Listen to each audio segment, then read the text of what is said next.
The first thing that captures attention is the layout update happening, the splash screen. This layout isn't utilized further, but remains visible while the homepage content loads. It's a common pattern to start loading the homepage content right after the splash screen ends, tying it to the UI update that renders the placeholder layout.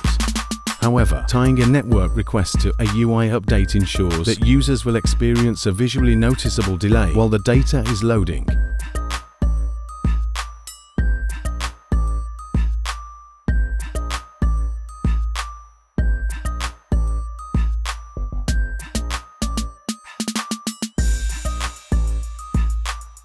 By removing the dependency of important network requests on UI updates, we can begin loading data during the splash screen, significantly speeding up the loading process.